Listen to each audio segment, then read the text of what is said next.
Look at a map of the world. You might see something very interesting. Many countries that are very wealthy, with a lot of money, are often found in the colder parts of the world. On the other hand, countries with less money are typically located in much hotter places, often closer to the middle of the earth. These hot areas are called the tropics. This creates a clear and striking picture when you compare rich and poor nations. So, why does this pattern appear on our maps? Does colder weather truly help a country become rich, or is there another, deeper reason for this difference? This book will look into the strong connection between a country's average temperature and how much money its people have. However, we must be careful when we look at such patterns. Just because two things seem to happen together does not mean that one thing causes the other. This is a very important idea to understand. Think about a common example: ice cream sales and people drowning. Imagine that during the summer months, more people buy ice cream. At the same time, more people drown in lakes or the ocean. If you only look at these two facts, you might think that buying ice cream makes people drown. But this is not true. The real reason for both is the summer season itself. When it is hot in summer, more people want to buy ice cream to cool down. Also, because of the warm weather, more people go swimming. When more people swim, there is a higher chance that some will drown. So, the warm summer weather causes both more ice cream sales and more drownings. Eating ice cream does not cause drownings. This is a clear example of what we call correlation, two things happening together, versus causation, where one thing directly makes the other happen. We see a strong connection between how warm a country is and how much money its people have. But is the weather truly the master of a country's future?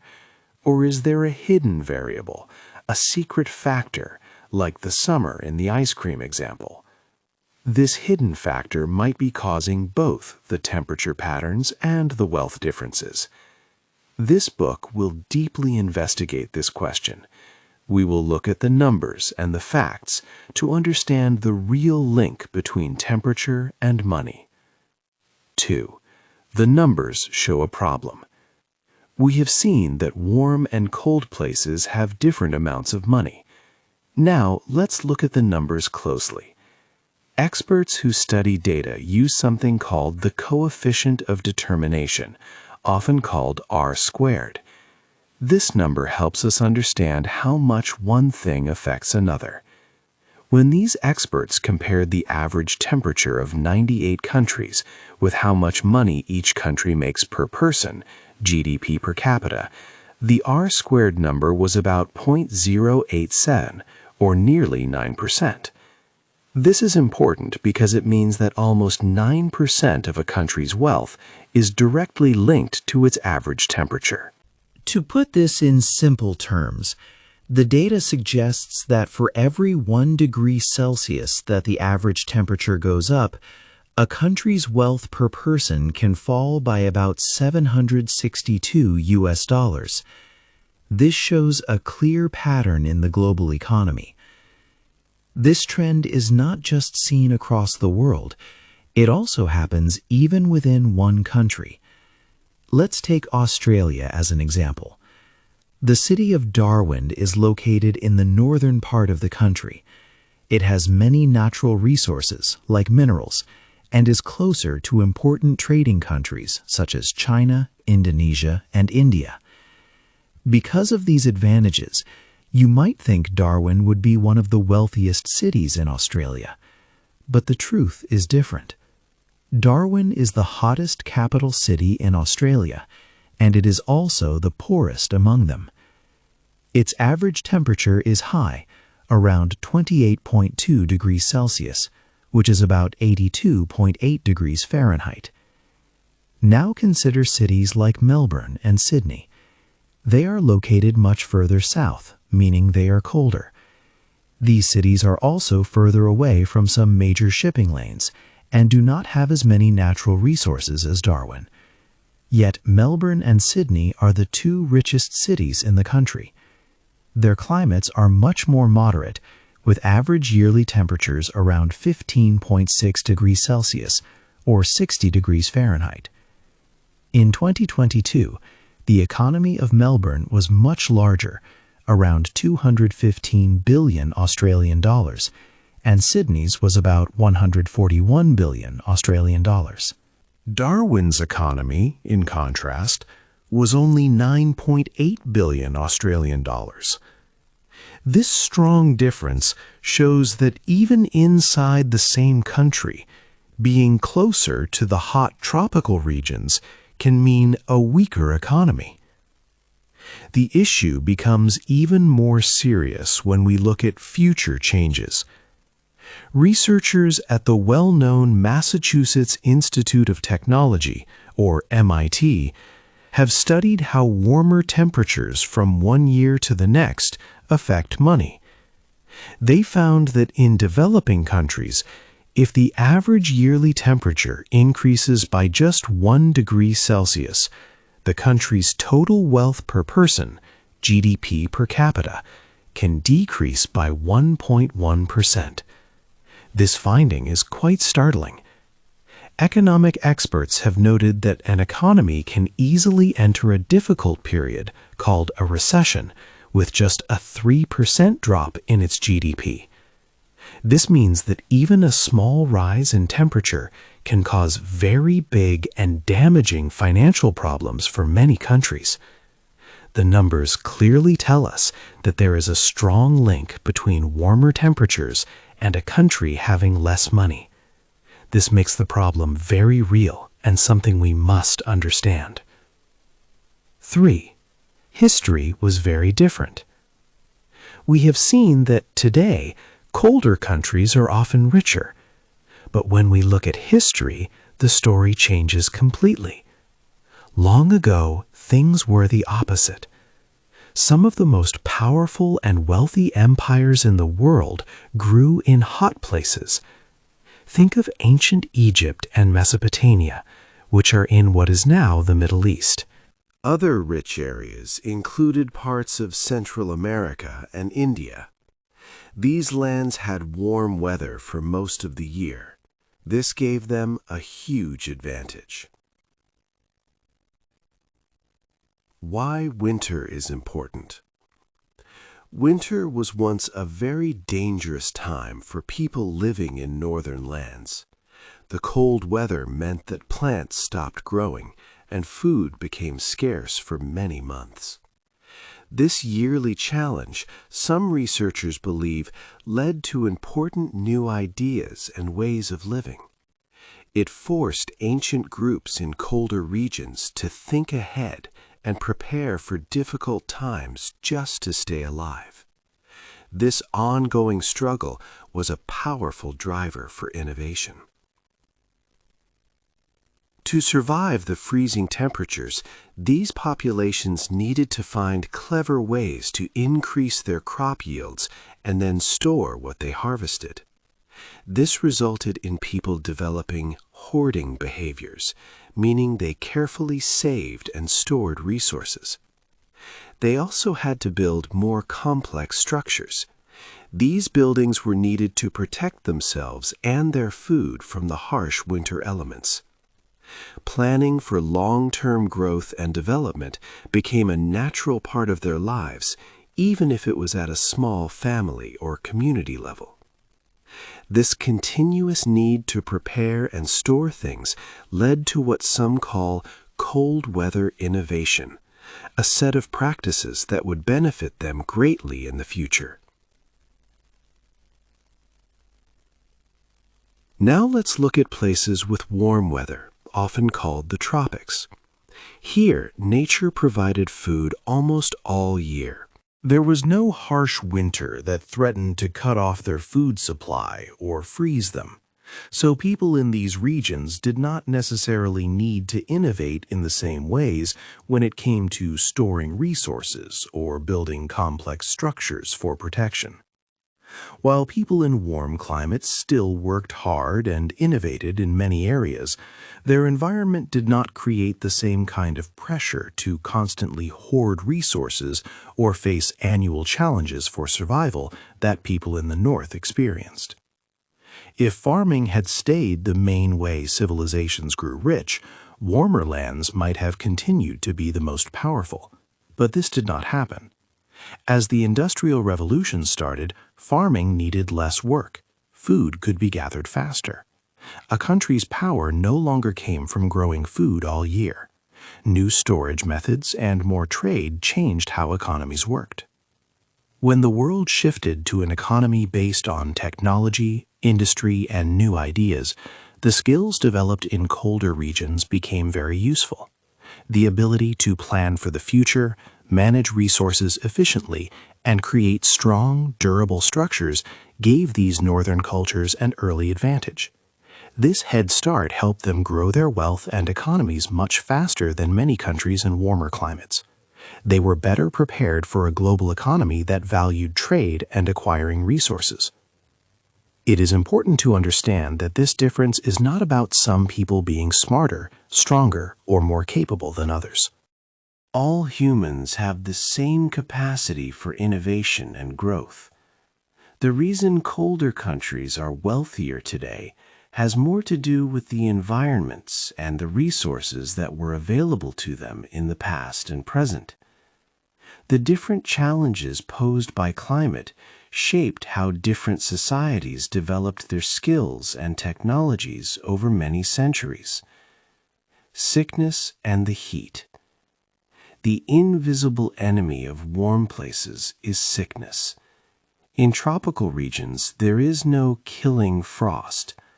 A killing frost is a very cold period that stops insects and germs from growing. Without it, bugs like mosquitoes and many kinds of bad germs called pathogens can live all year long. This means diseases spread easily and never really go away. When pathogens jump to new hosts, they can change.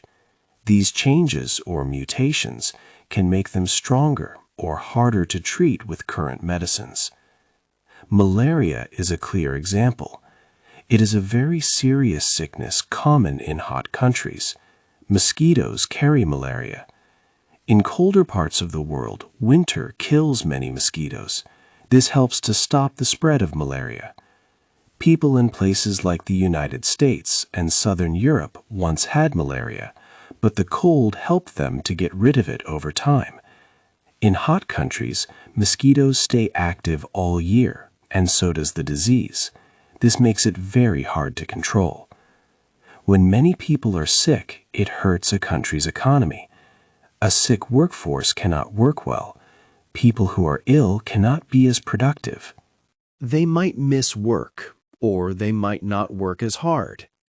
This means businesses make less money, and the country produces fewer goods and services.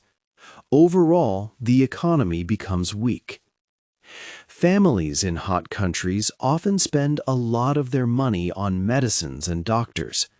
They need to care for sick family members. This money is then not available for other important things. It cannot be used to buy food, educate children, or start new businesses. This creates a difficult cycle of poverty and bad health. There is also a problem called the pharma gap. Many important medicines, like those for malaria, are made by large drug companies. These companies are often in rich, cold countries. They spend a lot of money to find and make these drugs, so they sell them at high prices to make a profit. For example, a full treatment for malaria might cost a few dollars in a rich country like the United States, but the same medicine can be sold for 5 times that price in parts of Africa. People in these hot countries need the medicine badly to save lives, but they often cannot afford it. This happens because these countries do not have enough money or resources to make their own medicines. This situation makes things worse. When people cannot get the medicine they need, they stay sick. This keeps the workforce weak and the country poor. The lack of access to healthcare and medicine also leads to sad facts. Infant mortality, which is the death of babies, is 50% higher in hot countries than in cold ones. Also, people in hot countries live about 8% less long. These numbers paint a grim picture of how temperature, public health, and the economy are connected. It is a vicious cycle where poverty and poor health keep each other strong. 6. Farms and food.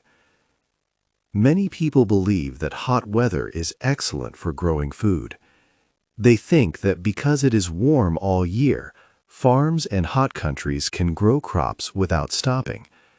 However, this is often a myth.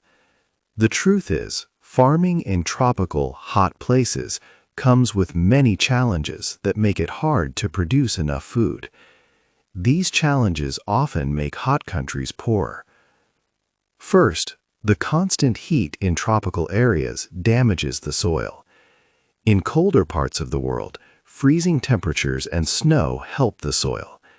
Dead plants and leaves break down slowly, putting important nutrients back into the ground. This makes the soil rich and good for farming.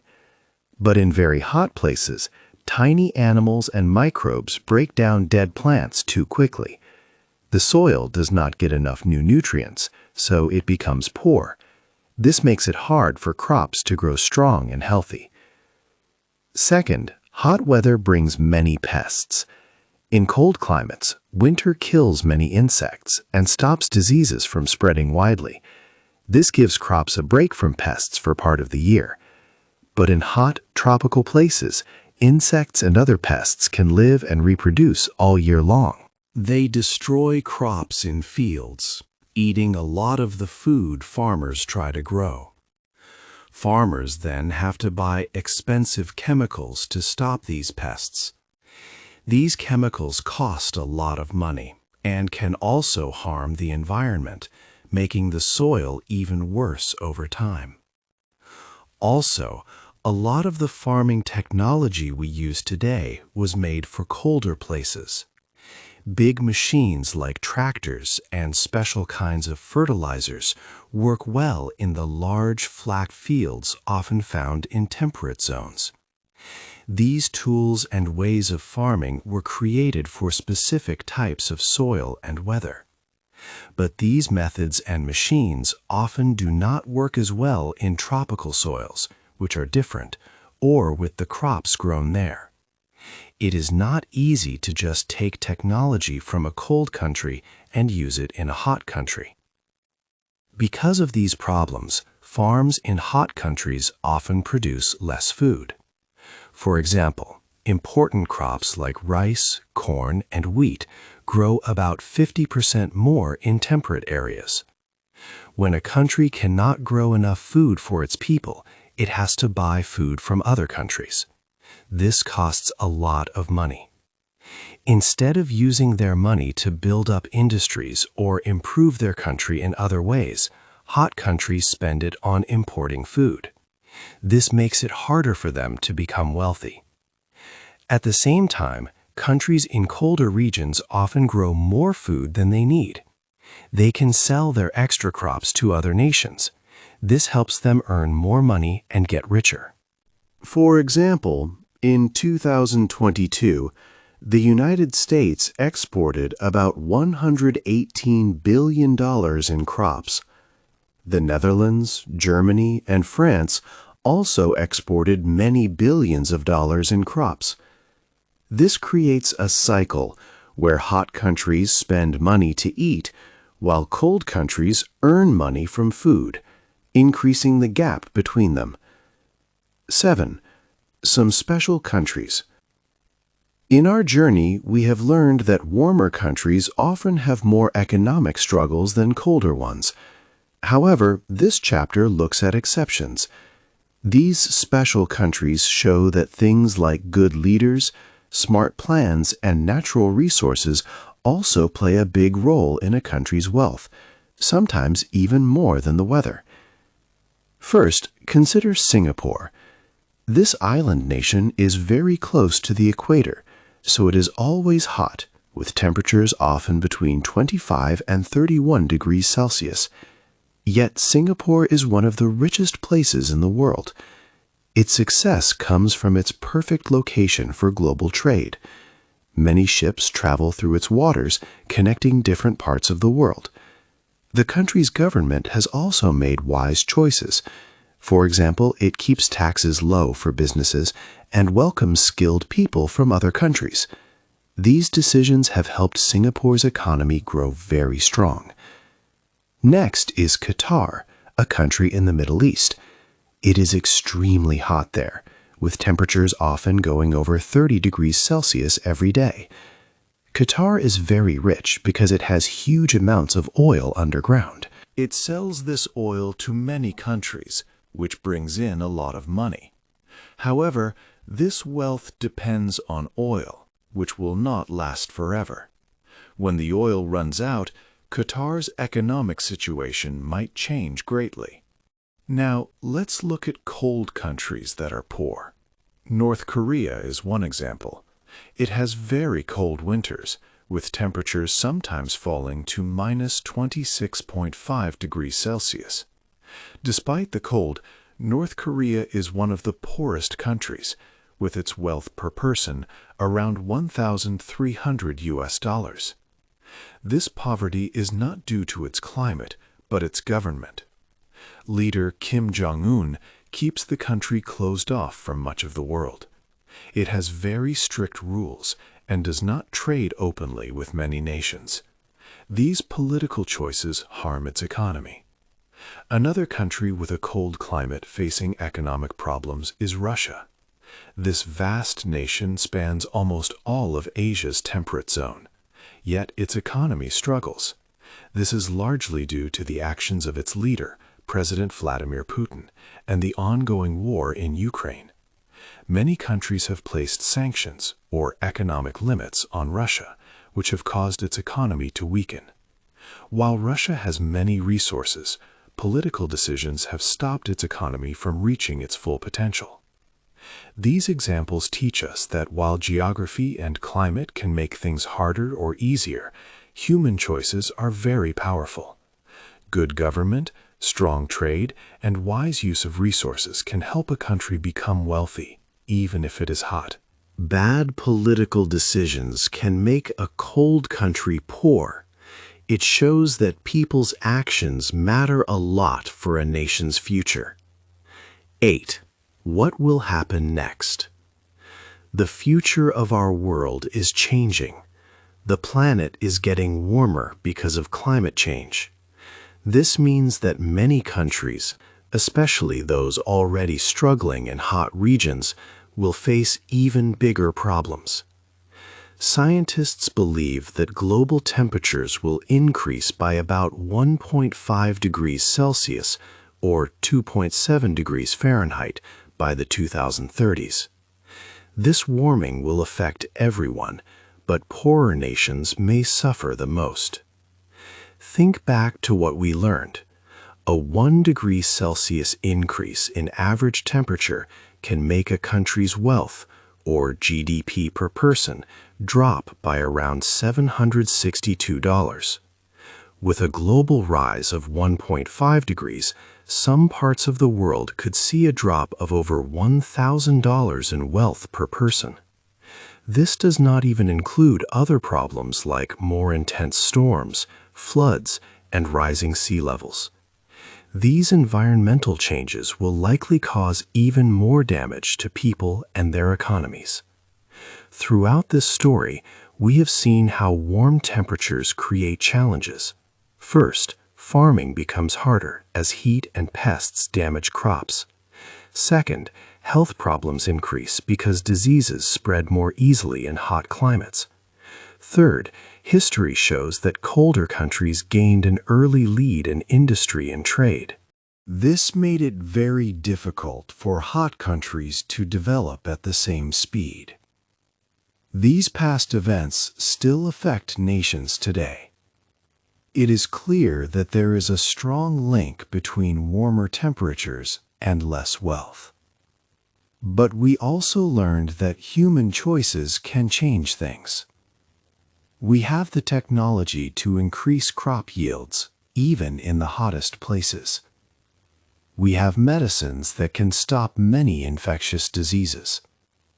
We can also create fair trade agreements that help all nations grow their economies without one country taking too much from another. These solutions need big changes from governments and businesses around the world. Often, making a profit is seen as more important than making sure everyone has basic human rights. However, a different future is possible. We could choose to share technology, information, and medicine to make life better for all people. The problem is real, and what will happen next depends on the choices we make now. Do you think countries will truly work together to help tropical nations prepare for a warmer world? Hey there! Just a second before you go. If you learned something new today, please give this video a like, write your thoughts in the comments, and subscribe to the channel. It only takes a second, and it really, really helps to create even better English videos for you. Your support means the world. Thank you.